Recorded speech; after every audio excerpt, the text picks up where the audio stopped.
Thanks for choosing this free Anfield Index podcast. If you'd prefer to listen to this or any of our other shows without adverts, then now's the time to check out Anfield Index Pro. With AI Pro, you can supercharge your entire listening experience. You'll not only get all of our podcasts without the ads, but you'll have them far faster with our Quick Publish feature available exclusively for subscribers. AI Pro also puts you in the heart of our sound studio, with an option to listen to many of our shows live and interact with the podcasters in real time as the shows are recording. Upgrading couldn't be easier. AI Pro is available on all popular podcast platforms, and we have our own apps for Apple and Android. Just head on over to AnfieldIndexPro.com and get started today. Hello and welcome back to the Daily Red. The World Cup is over. Match it is gone. It's just me. You've got me to deal with every day moving forward. This is obviously your lunchtime catch-up on all things Liverpool FC. And today, not a whole lot is happening. We are waiting with bated breath for Thursday when we will play Manchester City in the League Cup, the Carabao Cup, the Milk Cup, the Rumbelows Cup, the Coca-Cola Cup, the Capital One Cup. It's had a bunch of other names. It's the League Cup. But for today, we might as well just go around the main Liverpool sites and see what's being said. So we'll start, as always, with This is Anfield. Headline piece, 5 reasons to be positive about Liverpool's second half of the season. Obviously, the first half did not go very well, but Jack Sear has put together a piece about the 5 reasons we should be positive moving forward. So the first one is Ibu Konate being fit and firing.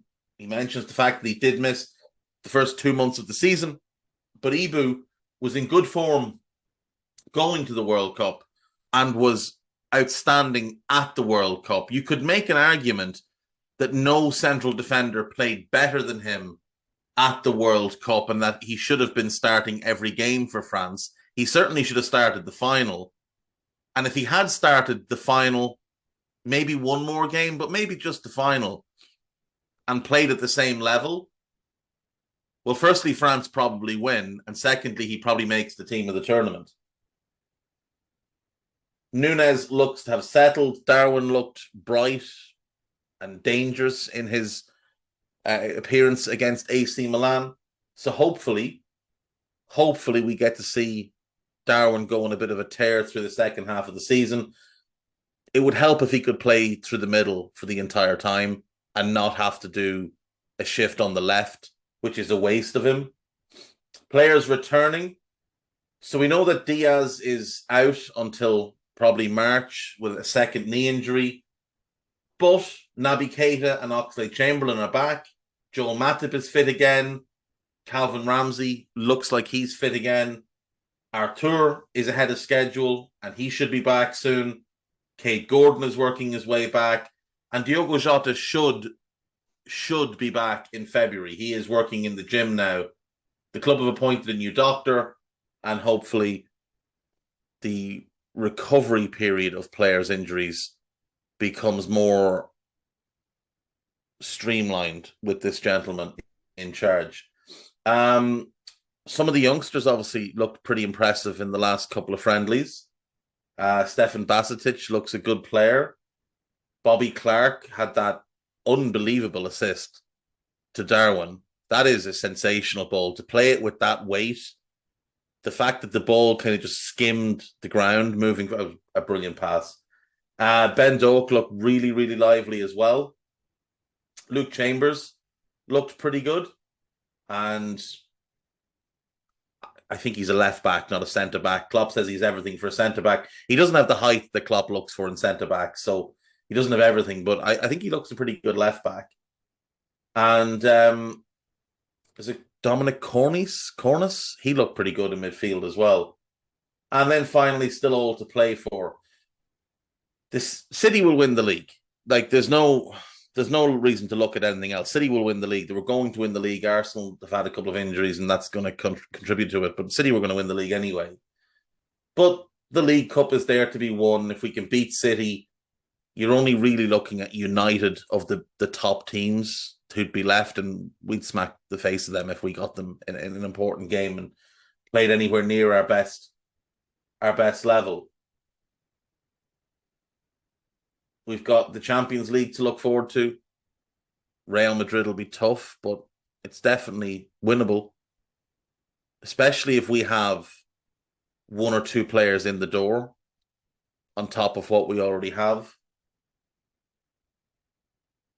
And then there's the FA Cup as well. Personally, I'd rather just focus on top four and trying to win the Champions League, but you always want to beat City. And if you beat City, you might as well try and win the League Cup too.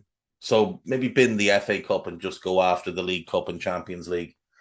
What else do This Is Anfield have up? How no-nonsense big game player Sofian Amrabat could fit in at Liverpool. So Amrabat is kind of the new shiny thing because he had a really good World Cup, and he did have a great World Cup, but it strikes me that that might have been the first time a lot of people saw him play for the first, like, for real. He's a good player. There's no doubt he's a good player. And he is at a point in his career at 26 where he's sort of in his prime or entering his prime. Some players peak a little bit later. He's got good physicality. He's a very good passer of the ball. He's not nearly as good as Fabinho defensively. He's more aggressive than Fabinho. He's more dynamic than Fabinho. But he's not as good as Fabinho defensively. He's not as good a short passer as Fabinho either. Now, some of that comes down to focus. He can often just be a little bit sloppy with his short passing. He's a great long passer of the ball. Overall, he's not a better player than Fab. He's a better player than the Fab we've seen this season. But there's a reason Fabinho has been poor. It's because he's been overplayed and overworked, having to do the work of two people.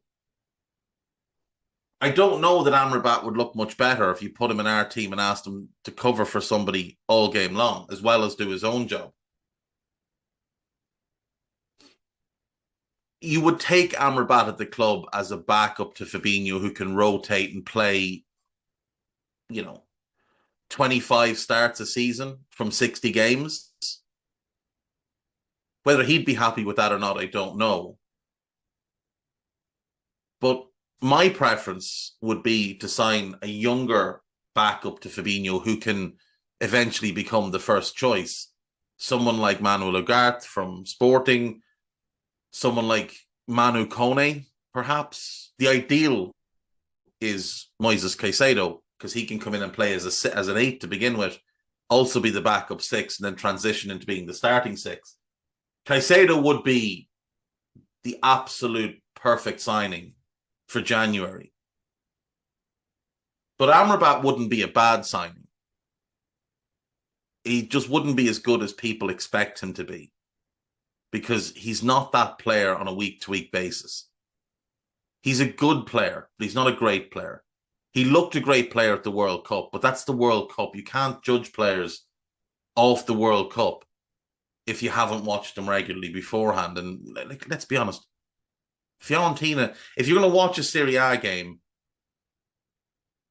Juve, Milan, Inter, maybe Lazio, maybe Roma, Atalanta, not many people tuning in to watch Fiorentina every Sunday.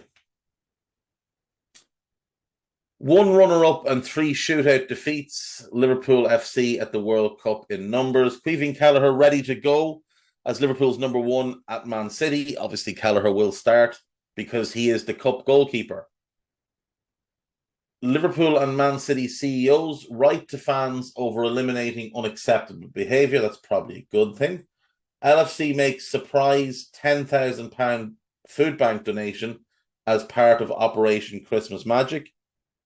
You'd like to see that. You'd like to see more of it.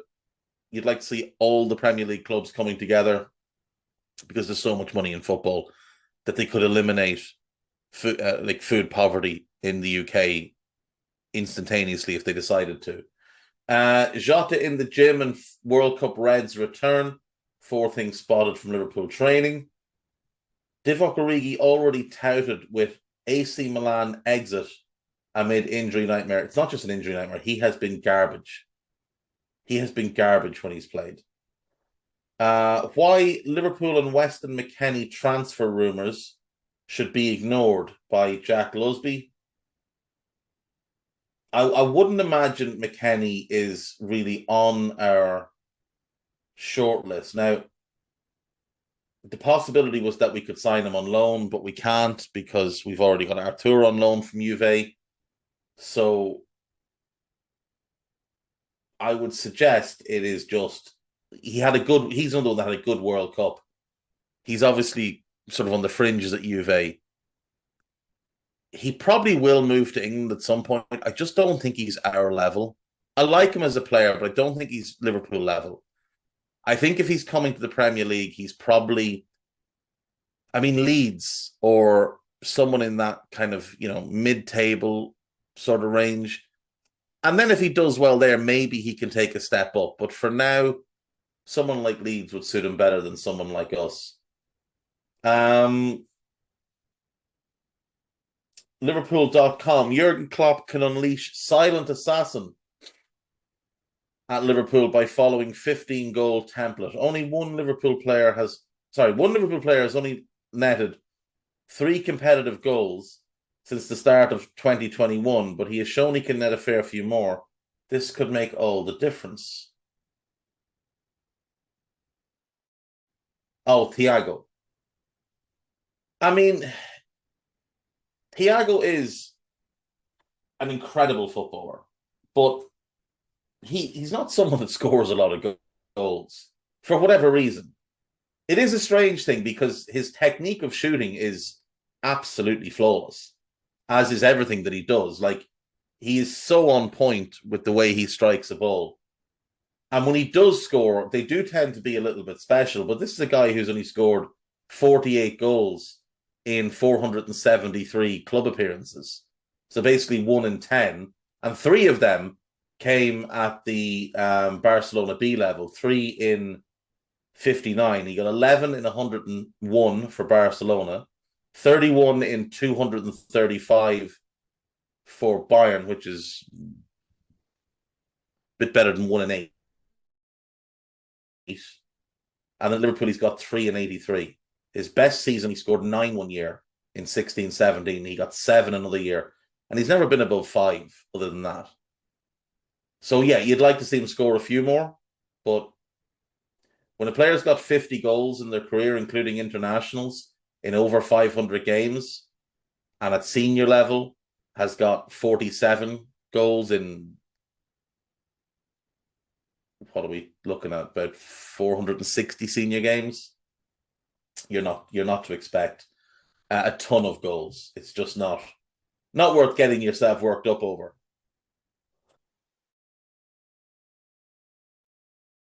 Lionel Messi has just helped prove 55 million Liverpool decision right, as contract repeat may yet loom. This will be some nonsense.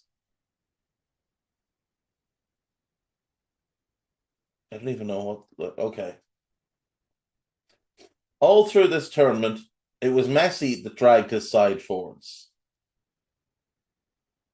Enzo Fernandez, Alexis McAllister, and Julian Alvarez and others have all impressed at times too, but none has done as much as Messi to drag his nation to victory.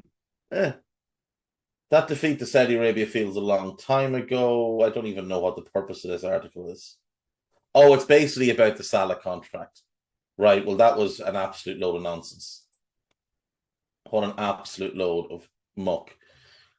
Liverpool about to make 120 million double transfer bid after Jurgen Klopp talk ahead of January. Okay, let's see. This is the Media Digest piece. Ben Doak remains in senior training. A £40 million bid for Sofian Amrabat is imminent. I don't believe that we're actually in for Amrabat. I should have said that earlier. I don't actually believe we have real interest. I do believe we have real interest in Enzo Fernandez. Now, I don't know if we'd go for him in January, but it wouldn't surprise me if we tried to get a deal done to bring him in the summer. He is outrageously good. Absolutely outrageously good. You buy him now, He'll be 22 in January, so he'll be arriving at the age of 22.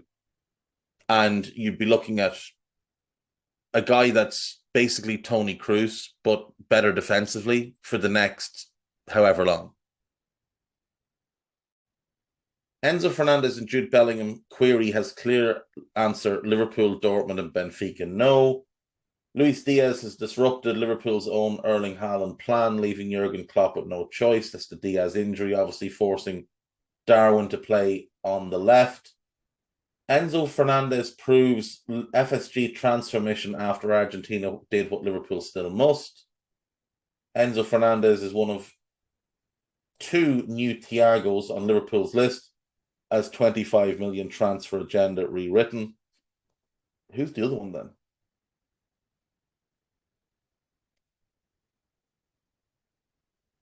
Oh, Ismail Benacer. No, just go and sign Enzo Fernandez and don't be worried about anything else. You get him in and then you worry about the rest. And when people ask, who's better, Enzo or Jude, we'll put them in the same team and we'll find out. We can watch them for, 5 years and then we can make a decision.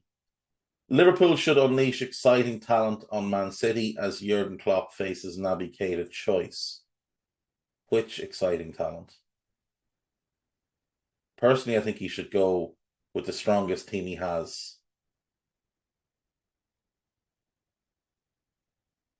Oh, basically saying if Darwin's not fit to start at the weekend, then Fabio Carvalho or Oxlade-Chamberlain should start. Well, they'd have to start because we don't have anybody else. On to AnfieldIndex.com. We have a piece here entitled, "What on earth is Trent Alexander-Arnold doing at centre forward?"